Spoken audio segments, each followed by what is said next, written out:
Hi everybody, I'm Randy Dean, the email sanity expert, and I thought you might enjoy this little snippet from my Distracted to Productive preview program. Quick question. How many of you are a little more distracted maybe than you used to be? Quite a bit more distracted than you were maybe 10, 15 years ago? I wonder why we're more distracted. Let's think about this. Why are people so distracted?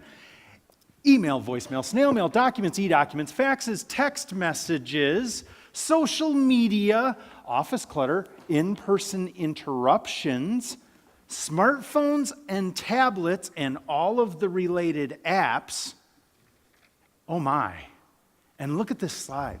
How many of these are new in about the last 10, 15 years? Quite a few. As a matter of fact, I remember when the single biggest distraction there was the television. Who remembers when the TV, and there was all these things in like late 70s, 80s, people are watching more television than they're even working their full-time job. You remember there used to be stories about that? And I'm old enough to remember when I was the remote control. Anybody remember those days? Yeah. I hated those UHF channels. Remember those? Yeah, so I remember those days. And so what happened was we grew up in an age, most of us, before we had so much of this. And it's all come online. And I think it's led to the rise of this thing right here. AADD. What's that? Adult Attention Deficit Disorder. How many of you feel more ADD than you ever used to be? And it's because we've got all of this stuff hitting us. I saw a statistic the other day. When you count up advertisements plus all of this, 5,000 to 10,000 potential inputs per day. Wow. And so we're struggling. And so what I want to, you know what I think it's led into is this thing right here called the squirrel syndrome. Squirrel, squirrel, squirrel. And by the way, do you know how freaking hard it is to get that picture right there?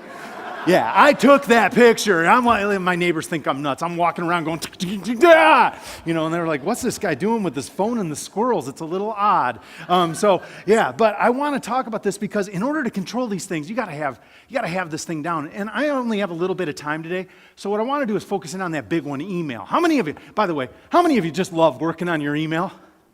We got one. Yeah, you know, every once in a while somebody does raise their hand to that question. I had a woman the other day. She goes, "I like to click on them and watch them go away." Yeah. Okay. Yeah. How many of you are stressing out right now because you know emails are coming in while I'm up here speaking? Isn't that where a good number of you are at? And so what I want to do is hit this one a little bit while I've got a little time with you. This is the harsh reality. And by the way, is this your poor career choice? You're going to find out if you made a poor career choice here. How many hours per day does the average American office-based professional spend simply reading, responding to, and administering their emails? In hours per day. Give me some guesses. 4.5. That's a pretty specific number. 2. 3? 2? Okay, I can't tell he's doing this. Is that a 2 or a 3? All right, 2. Okay, 3. So 3 to 4.5. 3 to 4, 3 to 5? 6. 3 to 6. 3 to 6. Head nod. Most of you going, yeah, sound about right. Had this woman in Orlando 3 weeks ago speaking at a conference. Here's how she answered the question, and I quote, 12. You can feel the poor air sucking out of this lady, right? Yeah, so some people are doing quite a bit more than even 3 to 5. The actual average, though, is just a little bit more than 2. But most audiences I speak to, I'm getting that 2 to 5 average pretty consistently, which means, if you think about it, 25 to 50% of a typical workday, you're just doing inbox. Right?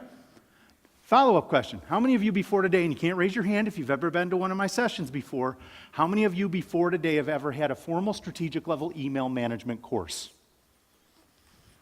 We got one. I did a session in Vegas, 2.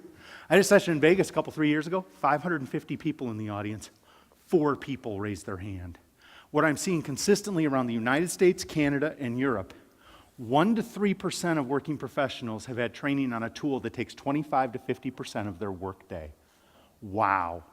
Which has been, frankly, very good for yours truly. What a great little niche. I love email dysfunction. It's a wonderful thing. But here's the thing. I want to give you some strategies right off the bat while I got a couple minutes here with you, because here's the statistics. It's crazy. Look at some of these statistics. First, half of you are doing 25 to 50% or more. 1 to 3% with training. Look at this statistic. Because of the way you're doing it, you're looking at each and every email you get 3 to 7 times. You're reading them over and over again. Additionally, get this. You're checking your inbox 20 or more times per day, which is every few minutes. Now, that's one pretty big squirrel right there, wouldn't you agree? Squirrel, squirrel, squirrel, ba-bling.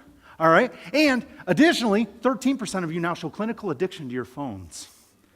More than 30% of high school and college students with phones are clinically addicted. I believe there are now 3 recovery centers around the United States for electronic addiction. Not drugs or alcohol, phones. Wow. Do you know that a significant percentage of high school and college kids wake up between 2 and 4 in the morning to check their feeds? That's no joke. That's scary. All right. Additionally, you're looking at your phone 150 times per day. That's the average person. And get this, you're also getting 10 to 25 people stopping by your desk, tapping you on the shoulder, phone calls, you add in text, that might go up to 40 to 50. Because of this, 95% of working professionals report being distracted at least some point during the day, and for the life of me, I am trying to figure out who's the last 5%. What, like lighthouse keeper? Who is this 5%? But here's the problem with this. If you don't have strategies for managing this stuff, you're at significantly more likely risk of overwhelm and overload. And so what you have to do is you got to have some strategies here. So I want to dive into that email thing. Here's 2 ways email owns you. 2 key ways. 1, you're looking at it way too much. Okay, so we're going to talk about that maybe in a little bit. Second one, you're reading them over and over again. Same messages over and over again, doing nothing with them. Doesn't that sound a little bit crazy, by the way? Doing the same thing over and over again? Doing nothing with it? That's a little. Anybody know the clinical definition of insanity? That's pretty close, isn't it? So let's dive into that part too. I've become pretty well known for this little thing. It's called my decision tree for email. And it walks you right through what you do with an email. Now, first thing I always tell people, if you get an email that's something you can handle quick, what do? Get it done. Why are you looking at it multiple times? Just deal with it, get it done, and get it gone.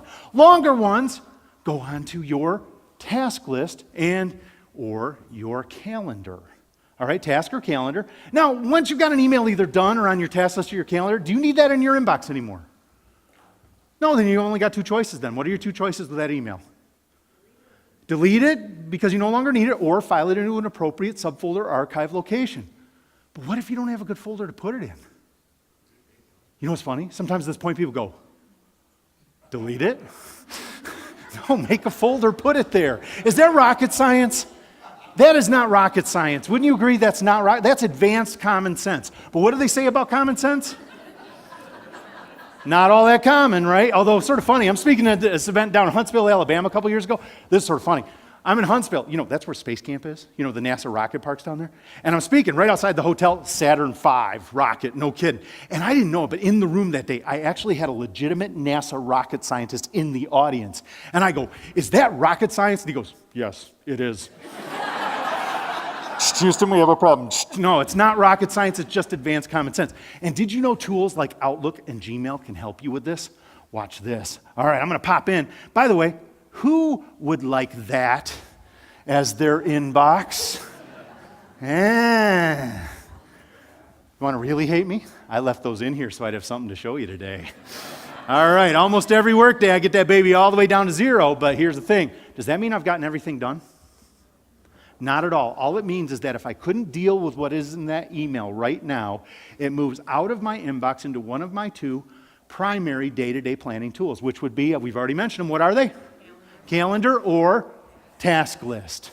And watch this, Outlook can help you. Check this out. All right, so I got this test email to show you how to do conversions, but my actual task is I have a whole series of bonus PDFs in little electronic form that I'd like to offer all of you. So I'm going to share with you how to do that at the end of the session.